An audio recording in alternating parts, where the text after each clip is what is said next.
उपमुख्यमंत्री एकनाथ शिंदे आणि मुख्यमंत्री देवेंद्र फडणवीस यांच्या नावे बनावट पिवळं रेशन कार्ड जे आहे ते तयार करण्यात आल्याचं धक्कादायक असं गोष्टी समोर आलेली आहे. खरं रमाई आवास योजनेच्या घोटाळ्याबाबत घोटाळा झाल्याचा दावा एमआयएमचे प्रदेशाध्यक्ष इम्तियाज जलील यांनी केला होता. 12 मार्च रोजी त्यांनी माहिती दिली होती आणि त्यानंतर मोठी खळबळ उडाली होती, कारण की या घोटाळ्यामध्ये काही माजी आणि विद्यमान सत्ताधारी पक्षाचे नगरसेवक आणि थेट ओबीसी मंत्री अतुल सावे यांचे नाव या घोटाळ्यामध्ये घेतल्या गेल्याची चर्चा राज्यस्तरावरती झाली. विशेष म्हणजे घोटाळ्याचे पुरावे सादर करताना इम्तियाज जलील यांनी उपमुख्यमंत्री एकनाथ शिंदे त्यांचं आणि त्यांच्या कुटुंबियांचं नाव असणारं एक पिवळं रेशन कार्ड तयार करण्यात आल्याचंही दाखवलेलं होतं.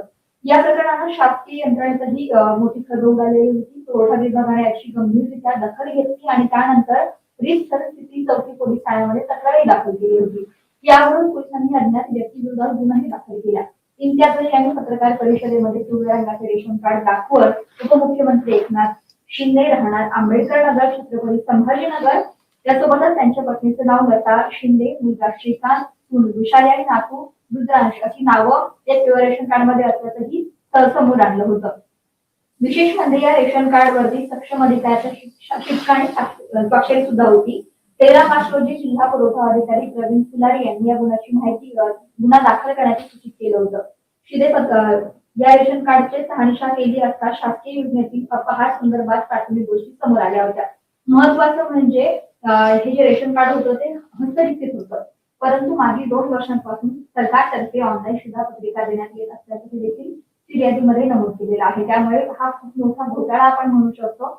आणि एकनाथ शिंदे साहित्य देवेंद्र फडणवीस यांच्या आणि एकनाथ शिंदे यांच्या नावाने चक्क महार जातीचे दाखले जे आहेत ते काढण्यात आले होते. खरं तर एकनाथ शिंदे यांच्या नावाने बनावट रेशन कार्ड बनवून त्यांच्या कुटुंबातील सदस्यांची नावं याच्यामध्ये टाकली गेली होती. याच नावाने आधार कार्ड बनवून घरकुल योजनेसाठी अर्ज देखील करण्यात आल्याचं समोर आलं होतं.